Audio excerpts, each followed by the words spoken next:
இப்ப நான் விஷம் கொடுத்துட்டேன்னா நீங்க சாப்பிடுவீங்களா? ஆன்லைன்ல யூஸ் பண்ணாத ஒரு பொண்ணு ஆன்லைன் யூஸ் பண்ணாத பொண்ணை இன்னைக்கு கேமரால பாத்துட்டு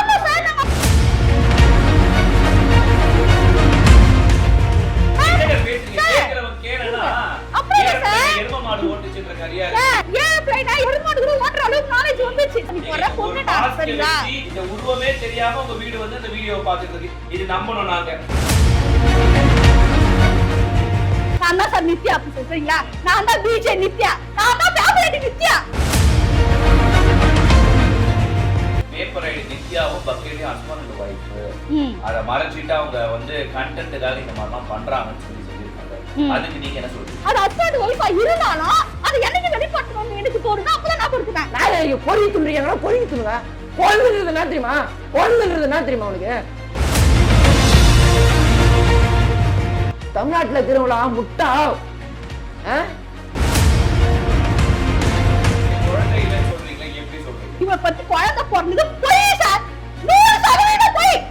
அப்படியே அம்மா வணக்கம் காசியில ஐஸ்வர்யா ராய் உலக ஐஸ்வர்யா ராய் கூட குழந்தைய தூக்கி காட்டாங்க. உங்க ஐஸ்வர்யா ராய குழந்தை குட்டி ஐஸ்வர்யா ராயை தூக்கி காட்டாங்க. கொஞ்சம் வணக்கம் காசியில என்ன பிளாக்மெயில் பண்ண ஐடி.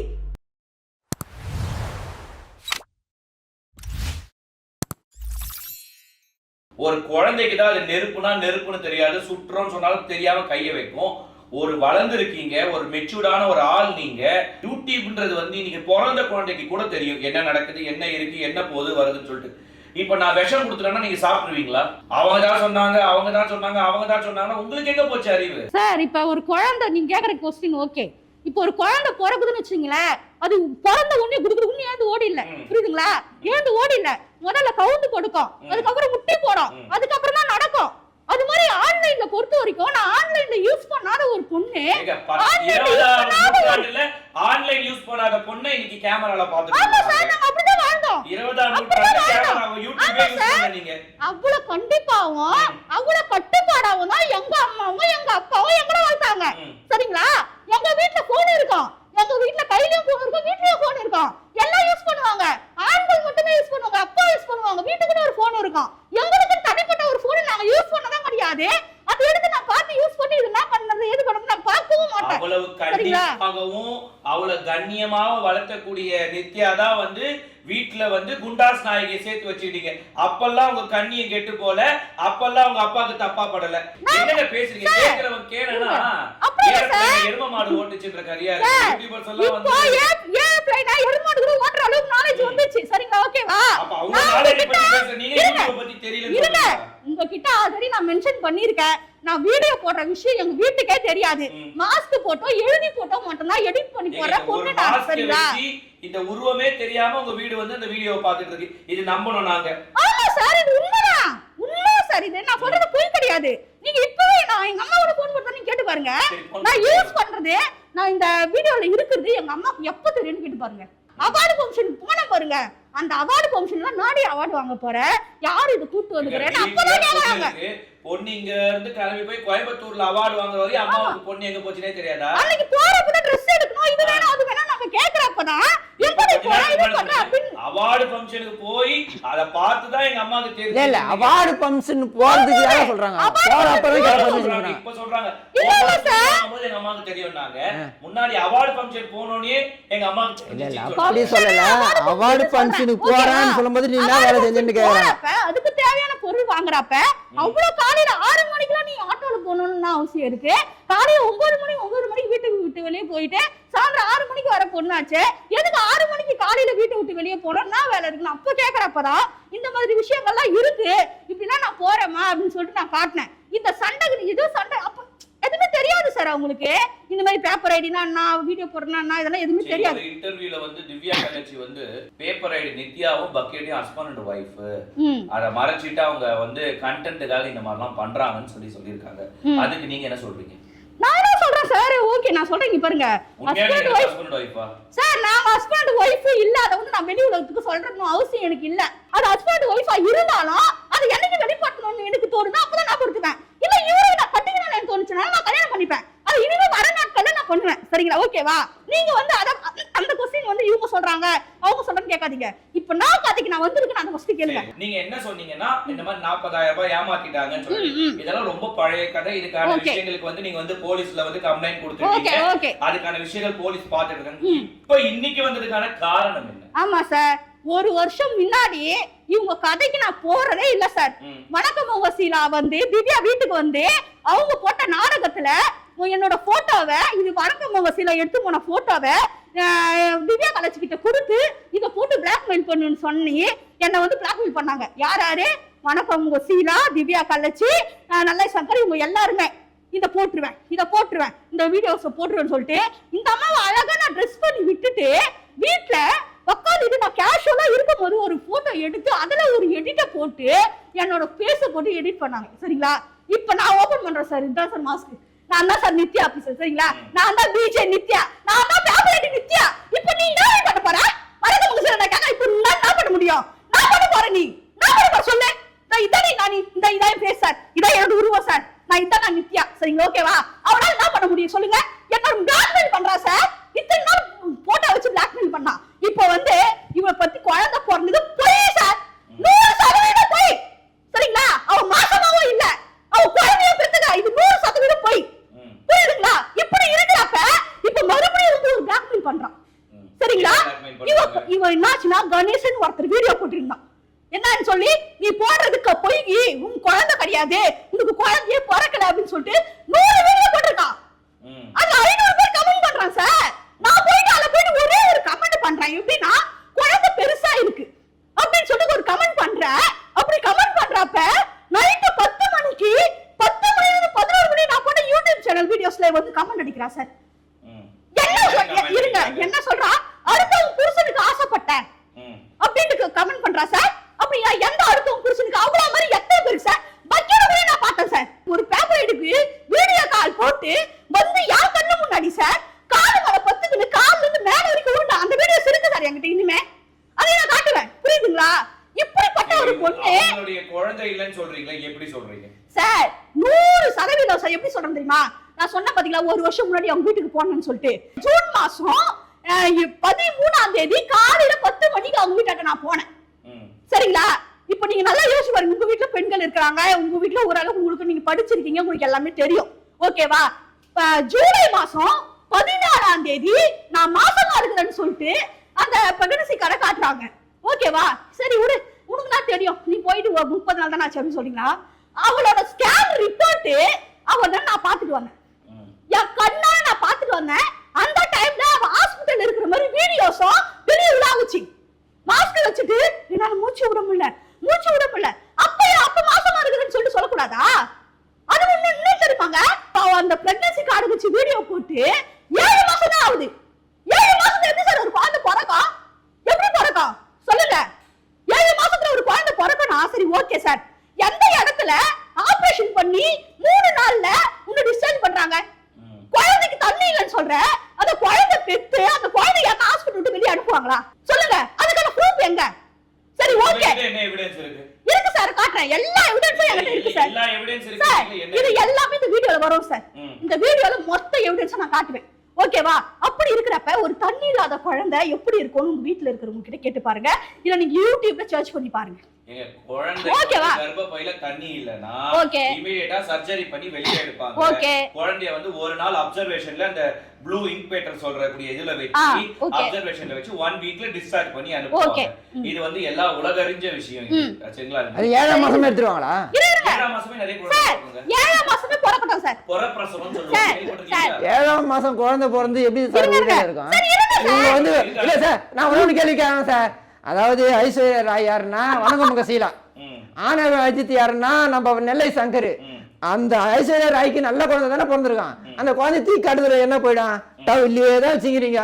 டவுல சுத்தி அதுல காலியா இருக்குது. அந்த வீடியோஸ் நீங்க நல்லா சர்ச்சிங் பண்ணி பாருங்க. அதுல குழந்தையே கிடையாது. உரன் டவுல வச்சுக்கின்னு நிக்கிறீங்க, ஏமாத்துறீங்க தமிழ்நாட்டை. தற்கூரி நாய்களை ஏமாத்துறதுக்கு உங்களுக்கு வக்கு இல்ல. நாய் பொறி துண்டுறீங்கன்னா பொறி துணுங்க. குழந்தைன்றது என்ன தெரியுமா உங்களுக்கு? குழந்தைங்களா தெய்வம், தெய்வத்தின் மேலன்றது என்ன தெரியுமா உங்களுக்கு? தெய்வத்தின் மேல, அதாவது அந்த குழந்தைக்கு வந்து உலகம் தெரியாது, பிறந்திருக்கு. அந்த குழந்தைக்கு வந்து உலகம் தெரியாது, ஆனால் கடவுளுக்கு உலகத்தை பற்றி தெரியும். அதான் தெய்வத்தின் மேலே குழந்தைங்கள சொல்லுவாங்க. அந்த குழந்தைங்கள வச்சு தற்குறி நாயை, ஒரு குழந்தை பிறந்தா போய் சொல்லி ஏமாற்றி தமிழ்நாட்டை ஏமாத்திக்கிற தற்குறி நாய்க்காக தான் இன்னைக்கு நாங்கள் பேச வந்திருக்கோம். தமிழ்நாட்டில் அவள் ஃபோன் பண்ண ஒரு வார்த்தை உங்களுக்கு தெரியுமா? எனக்கு இன்னும் ரெக்கார்டிங்க எனக்கு இப்போ காட்ட முடியாது என்னால். ஃபோன் பண்ணுறா, 7 மணிக்கு ஃபோன் பண்ணுறா. நான் தமிழ்நாட்டில் இருக்கிறவங்களா முட்டா, நம்ம ஏமாத்தினா வியாபாரம் ஏமாத்தணும். அவள் சொல்கிறா ஃபோனில், தமிழ்நாட்டில் இருக்கிறவங்களாம் முட்டாள் மாமா, நீங்கள் வந்து உண்மையை மட்டும் சொல்லாதீங்க, பொய் சொல்லுங்க, பொய் சொன்னால் நம்புவாங்க. ஏன்னா தமிழ்நாட்டில் இருக்கிறவங்க அவ்வளோ முட்டாளுங்க. அது அவங்க அசிங்கமான வார்த்தையாக சொன்னாங்க. அம்மா அது ரொம்ப தப்பாக உனக்கு தெரியலையா? அந்த தமிழ்நாட்டில் நானும் தான் இருக்கிறேன், அப்போ நானும் முட்டாளா அப்படின்னு நான் கேட்டது. மாமா நீ நம்ப வேண்டிப்போ, இதோ நெல்லை சேக்கர் கூட இருக்கிறானே, அவன் வியூவர்ஸ் போகிற வரையும் தான் என் கூட இருப்பான். எனக்கு வியூவர்ஸ் கட்டா அந்த நாயை அடிச்சு வெளியே தத்துவேன். வெளியே அந்த நாயை கூட நான் அடிச்சு நான் வெளியே தத்துவேன். பார்க்குறியா? இல்லைம்மா உண்மையான கல்யாணம்னா நான் ஒதுங்கிக்கிறேன். ஏன்னா உனக்கு நான் கல்யாண கண்டென்ட் அடுத்த வீடியோஸ் நான் பண்ண முடியாது, இப்போ பண்ணலான்னு இருக்கேன். நீங்கள் அவங்க உண்மையான கல்யாணம் பண்ணிக்கிட்டா அவருக்கு விட்டுருங்க, அவரை உறந்துருங்க. நான் என்னோட கல்யாண கண்டென்ட் வேணாம், அது வேறு மாதிரி ஆகிடும். அதுக்கு நான் சொன்னதுக்கு அவங்க சொல்கிறாங்க, இந்த நாயை நெல்லை சங்கரன் நாயை நான் அடித்து வியூவர்ஸ் போகாத நினைக்கி நான் கண்டிப்பாக வெளியே தத்திட்டு உங்களோட வீடியோஸ் பண்ணுவேன்னு என்கிட்ட சொன்ன வார்த்தை இங்கே எனக்கு ரெக்கார்டிங்கில் இருக்குது. அடுத்த வாட்டி கண்டிப்பாக அந்த ஸ்டுடியோக்கு நான் அந்த வீடியோ இல்லை, சில விஷயங்கள் நான் மறைச்சு தான் வச்சிருப்பேன். அவங்களுக்கு இன்னும் நிறைய விஷயங்கள் நான் சொல்லணும். அந்த கண்டிப்பாக எல்லாமே வரும். இப்போ நீங்க சொன்னீங்க, இப்போ ஒரே வழியா நம்ம எல்லாத்தையும் சொல்லிவிடுவது. ஏன்னா பொய்யில வந்து பொய் சொல்றாங்க, இவங்கன்னு சொல்ற கூடாது இல்ல. நீங்களும் வந்து இந்த விஷயத்தை வச்சு இதுல ஒரு ஆதாயம் தேட பாக்குறீங்களா? ஆதாயம் எங்க தேடனா? ஒரு நாட்டுக்கு நல்லது நாங்க சொல்லக்கூடாது, எங்களால முடிஞ்சது நல்லது சொல்லக்கூடாது. ஏமாத்துறாங்கன்னு சொல்றான். எங்க நாட்டுக்கு நல்லது சொல்லணும்னு வந்துட்டீங்க. ஆமா, இன்னைக்கே சொல்லிட்டு போலாம். இன்னைக்கு எல்லாம் சொல்லாம எல்லாம் ஒரே நல்ல முடியும். அன்னைக்கே கல்யாணம் பண்ணி அன்னைக்கே குழந்தை பெற்று கூடாதுங்க. 10 மாசம் வெயிட் பண்ணோம். அந்த 10 மாசம் கூட நீங்க வெயிட் பண்ணல. 7ஆம் மாசமே உங்களுக்கு குழந்தை வந்துச்சு. அந்த 4ஆம் மாசம் 2000 ரூபாய் கொடுத்தவன் நானு. நெல்லை சங்கரா, ஐயோ ஹாஸ்பிட்டல் கிட்ட போயிட்டேன் நானு. 2000 ரூபாய் இல்ல, எனக்கு 2000 ரூபாய் கொடு. 5000 நீ குத்த? ஆமா 5000 கொடுத்ததுக்கு ஆதாரம் என்கிட்ட இருக்கு. நான் 2000 கொடுத்தா, அதுக்கப்புறம் இவங்க 3000 ரூபாய் போட்டு இவங்க கிட்ட கேட்டாங்க போது இவங்க 3000 ரூபாய் கொடுத்துருக்காங்க. அதுக்கப்புறம் கால் பண்ணி என்கிட்ட 3000 ரூபாய் தான் இருக்கு, நீங்க 2000 ரூபாய் உங்க அக்கௌண்ட்ல எனக்கு அனுப்புங்க, நான் உங்களுக்கு கொடுக்குறேன்னு சொன்னேன். என்ன விஷயம்னு கேட்டேன். அப்போ 4 மாசம் தான் ஆகுது, 3 மாசம் முழுகாம இருக்காங்கன்னு சொன்னாங்க. இப்போ 7 மாசம் தான் ஆகுது. இதுக்குள்ளே குழந்தை எப்போ ஒரு டவுல வச்சுக்கிட்டு எனக்கு புள்ள பிறந்துச்சு பொண்ணு பிறந்துச்சுன்னு சொல்றாங்க. அப்படியே அம்மா வணக்கம்ங்க சீலா ஐஸ்வர்யா ராய், உனக்கு பிறந்த ஐஸ்வர்யா ராய் கூட உலக ஐஸ்வர்யா ராய் கூட குழந்தைய தூக்கி காட்டாங்க. உன் ஐஸ்வர்யா ராய குழந்தை குட்டி ஐஸ்வர்யா ராயை தூக்கி காட்டாங்க. கொஞ்சம் தூக்கி காட்ட ஏன் பிறந்தவொடனே குழந்தைய தூக்கி காட்ட. ஒரு யூடியூபர் கூட நான் பார்த்துருப்போம், பிறகுறப்ப அந்த குழந்தை எதுவும் பெரிய கேஸ் ஆயிடுச்சு தெரியுமா? யூடியூபர் ஒருத்தர் குழந்தை பிறகுறப்ப தூக்கி இது பண்ணிட்டு, அவர் பேர் டக்குன்னு ஞாபகம் வரல, இர்ஃபான். அவர் எதாவது கேஸ் ஆயிடுச்சு, குழந்தை தூக்கணும் இப்படி காட்டாரு. இந்த ஐஸ்வர்யா ராஜி ராய் அம்மா வணக்கம், உன் மூஞ்சியை தந்து காட்டுற, உன் குழந்தை கொஞ்சம் தூக்கி காட்டுறதுக்கு எவ்வளோ நேரம் ஆகும்? காட்டு. இப்போ எத்தனை நாள் ஆகுது? குழந்தை வந்து இப்ப இன்னும் 14 நாளா 15 நாளா சொல்றேன். 15 நாள்ல என் குழந்தைய நானே நல்ல கத்தி காட்டணும். உங்க குழந்தை இல்லன்னு சொல்றீங்க, அதுக்கு என்ன ஆதாரம்? சார் இருங்க சொல்றேன், அதை கேளுங்க. இப்ப நீங்க சொன்னீங்கல்ல 7 மாசத்துலயே ஆபரேஷன் பண்ணி குழந்தை எடுத்துருவாங்க, தண்ணி இல்லாத குழந்தை வந்து இன்குபேட்டர்ல வச்சு நீங்க சீக்கிரமா ஒரு வாரத்துல அனுப்புறேன்னு சொன்னாங்களே. இப்ப அவங்க வந்து பிரைவேட்ல பார்த்தாங்களா இல்ல கவர்மெண்ட் பார்த்தாங்களா? நீங்க சொல்றது வந்து பிரைவேட். ஏன்னா நம்ம சென்னையில இருக்க தொட்டு நம்மளோட காசை யூஸ் பண்ணி நம்ம வந்து எப்படினாலும் அதை வந்து குழந்தை நல்லா சீக்கிரமா நல்லா சரியாகணும் நம்ம மட்டும் பார்ப்பாங்க. எப்படி சொல்றதுன்னா, நம்ம முக்கியத்துவம் கொடுக்கணும்னா இப்பெல்லாம் 2 lakhs மேல ஆகும் சரிங்களா? ஒரு டெலிவரி பார்த்து அவர் ஆபரேஷன் பண்ணி எடுக்கணும், ஒரு குழந்தை இன்குபேட்டர் வச்சு எடுக்கணும் அப்படின்னு சொன்னா 2 lakhs மேல ஆகும். ஏன்னா இப்ப என் சிஸ்டர் கார்டு நாங்க இது பண்ணி பார்த்தோம், ஓகேவா? அப்படி இருக்கிறப்ப எந்த கவர்மெண்ட் ஹாஸ்பிட்டல்ல ஒரு ஆபரேஷன் பண்ண குழந்தையோ ஒரு பொண்ணையோ இன்குபேட்டர்ல வைக்கிற ஒரு குழந்தை ஒரு வாரத்துல யார் இது பண்ணுவாங்க? ஒரு வாரம் கூட இல்ல, 3 நாள் 4 நாள்ல எப்படி இது பண்ணுவாங்க சார்? டிஸ்சார்ஜ் பண்ணுவாங்க. அப்படி பண்ண டாக்டர் நான் பாக்குறேன் சார். இருக்கு சார், வீடியோல இருக்கு. நாங்க சார் ஒரு எவிடன்ஸ் கூட நாங்க வந்து போய் தேடணும்ன்ற அவசியமே இல்ல சார். அவங்களே எல்லா எவிடன்ஸும் அவங்க போனுங்கல்ல போட்டுருவாங்க, புரியுதுங்களா? எல்லா எவிடன்ஸும் எடுத்து சேகரிச்சு அதை மக்கள் கண்டுபிடிக்க மாட்டான்றாங்க. தைரியத்துல தான் இப்படி இருக்காங்க. சரி ஓகே சார், பெரிய ஆபரேஷன் பண்ணா எப்படி ஆபரேஷன் பண்ணுவாங்க? இங்க இருந்து வரைக்கும் ஆபரேஷன் பண்ணுவாங்க, எத்தனை தையல் போடுவாங்க சரிங்களா? அந்த தையலோட கணக்கு அவளுக்கு தெரியுமான்னு கேளுங்க. அவ உடம்பு ஆல்ரெடி சரிங்களா? அப்படி நார்மலான ஒரு உடம்புல அந்த ஆபரேஷன் பண்ணி குழந்தை எடுத்தாலோ எழுஞ்சிக்க முடியாது, பேச முடியாது, மூச்சு விடக்கூடாது, இரும்புறதுக்கு ஒரு மாத்திரை கொடுப்பாங்க, தும்பல் வராம இருக்கிறதுக்கு ஒரு மாத்திரை கொடுப்பாங்க. இதுக்கெல்லாம் ஒரு மாத்து பேசக்கூடாதுன்னு சொல்லுவாங்க.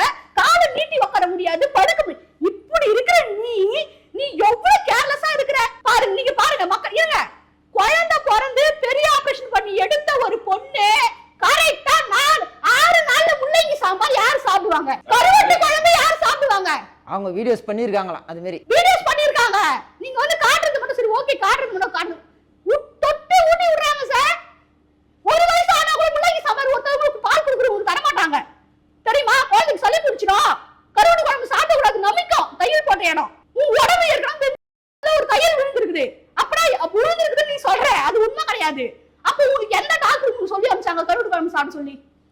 சார் நார்மல் குழந்தை பெத்தவங்களுக்கு தர மாட்டாங்க சார். எத்தனை நாள் கழிச்சு சாப்பாடு தருவாங்க தெரியுமா? நார்மல் குழந்தை பெத்தவங்களுக்கு 3 நாள் 4 நாள் கழிச்சு சாப்பாடு சாப்பிடுவாங்க. ஒரு ரொட்டியும் பிஸ்கட் தான் சார் சாப்பிடணும். அப்படி இருக்கிறப்ப ஆபரேஷன் பண்ண நீ முள்ளங்கி சாம்பாரோ கருவாட்டு குழம்பு சாப்பிடுறதுக்கு என்ன அவசியம் சொல்லுங்க? அப்போ யாரு மக்கள் அப்போ முட்டாளா? தமிழ்நாட்டு மக்கள் உங்களுக்கு முட்டாளா? ஐயோ இதெல்லாம் காரணம் வந்து மக்கள் போய் உன்னிப்பா பார்க்க மாட்டாங்க, இந்த கொஸ்டின் கேட்க மாட்டாங்கன்னு சொல்லி நினைக்கிறியா? யார் அது முட்டாளு? பிளாக்மெயில் பண்றாங்க சார், ரவுடி சார், அது ரவுடி, நம்பர் 1 ரவுடி. நாட்டு மக்களை ஏமாத்துற கேடி யூடியூபர்ஸ்க்கெல்லாம் வர ஒரு அக்யூஸ்ட் நம்பர் 1 சார் அது. சார் நீ குழந்தையா அதுல உங்களுக்கு இங்க பாருங்க சார், கருவாட்டு குழம்பு இந்த வீடியோ போடுறப்போ குழந்தை பிறந்து எனக்கு 6 நாள் தான் ஆச்சு அப்படின்னு சொன்ன வீடியோ. அப்ப கருவாட்டு குழம்பு மாமா செஞ்சுக்கிறாரு. அப்ப இந்த மாமா நல்ல சக்கர் மாமா கருவாட்டு குழம்பு செஞ்சுக்கிறாரு, நான் சாப்பிட போறேன், இது வந்து சாப்பிட்டு காட்டல, சரி ஓகே விடுங்க. இந்த முள்ளங்கி சாம்பார் இது 7வது நாள் செஞ்சது முள்ளங்கி சாம்பார். இந்த முள்ளங்கி சாம்பார் செஞ்சு போடுறப்ப அவங்க இதை வந்து சாப்பிடாம இல்ல, அதை புட்டு இந்த வீடியோஸ் புட்டு ஊட்டுவாரு நல்ல சக்கர், சரிங்களா? அப்போ வந்து அந்த வாய் சாப்பிட்டுக்கிட்டே மென்னும். எந்த குழந்தை பிறந்தவங்களுக்கு முள்ளங்கி சாம்பார் கொடுக்குறாங்க? ஆபரேஷன் பண்ண பெரிய ஆபரேஷன் பண்ண குழந்தைக்கு பொண்ணுக்கு யார் கொடுக்குறாங்க சொல்லுங்க? நீங்க பார்த்து சொல்லுங்க. இதே மாதிரி இங்க பாருங்க வீடியோஸ், இது பக்கெட் மாமா கூட போட்ட வீடியோஸ் பீச்ல. இந்த Dress நான் எடுத்து கொடுத்தேன் சார், இந்த Dress நான் எடுத்து கொடுத்தேன். செக்கிங் தானே இது, இதுதான் மாடல் Dress. அவங்க அந்த கடையில இங்க தான் சார் மனைவில எடுத்த அந்த Dress, அந்த கடையில அக்கா இந்த பொண்ணுங்க அங்க இவ்வளவு காஸ்ட்லி Dress எடுத்து கொடுக்குறேன்னு சொல்லிட்டு என்ன திட்டுதுங்க. இங்க பாருங்க இந்த ஐடியில வந்து என்ன பிளாக்மெயில் பண்ணுது. இந்த ஐடி இங்க பாருங்க, இந்த ஐடியில வந்து இந்த அம்மா என்ன பிளாக்மெயில் பண்ணுது. வடக்கு மங்கோசில என்ன பிளாக்மெயில் பண்ண ஐடி, சரிங்களா? இங்க பாருங்க என்ன பிளாக்மெயில் பண்றாங்க. என்ன பிளாக்மெயில் பண்றாங்கன்னா என்னடா தப்பா கமெண்ட் போட்டு அந்த அம்மாவே போட்டு அந்த அம்மாவே டெலீட் பண்றது. நான் இப்ப போட்டு படிக்கிற பாருங்க, ஒரு ஸ்கிரீன்ஷாட் எடுக்கிறதுக்குள்ளேயோ இந்த கமெண்ட் தான். இங்க பாருங்க ஒரே நிமிஷம் இருங்க. இங்க பாருங்க, இதுல பாருங்க, குழந்தை பிறந்து அந்த பிரெக்னன்சி கார்டு காட்டி 7 மாசம் ஆகுது, புரியுதுங்களா? 7 மாசம் ஆகுது. இதுல பாருங்க ஜூலை 14 போட்டிருக்கா, ஜூலை 14 போட்டிருக்கா. நான் அவங்க வீட்டுக்கு போன டேட் காட்டுறத பாருங்க, அவங்களுக்கு அனுப்பிச்ச காசு அனுப்பிச்ச டீடைல்ஸ். ஜூன் 12 2024 நான் அவங்க வீட்டுக்கு போய்க்கிறேன், சரியா? இந்த வீடியோ போட்டு இது 12ஆம் தேதி நான் வீடியோ போட்டேன், 13ஆம் தேதி அவங்க வீட்டுக்கு நான் போனேன், சரிங்களா? இதோ பாருங்க, ஜூலை மாசம் 14ஆம் தேதி பிரெக்னன்சி கார்டு அவ வச்சு வீடியோ போட்டான். இந்த ஜூலை இங்க பாருங்க, தெரியுதா உங்களுக்கு? தெரியுதா? இருங்க அப்படியே இருங்க. குழந்தை எப்ப பிறந்தது? குழந்தை பிறந்த டேட் இங்க பாருங்க, குழந்தை பிறந்து இப்ப ஒரு 10 நாள் 15 நாள் ஆகுது குழந்தை பிறந்து. இங்க பாருங்க பிரெக்னன்சி போட்டு இந்த வீடியோ போட்டு எடுத்துட்டா. இது ஜூம் பண்ணுப்பா, ஜூலைல இருந்து கணக்கு போட்டா 8-9 மாசம் கணக்கு வருது. இங்க பாருங்க நீங்க இங்க பாருங்க, இந்த வீடியோ போட்டு எவ்வளவு நாள் ஆச்சு?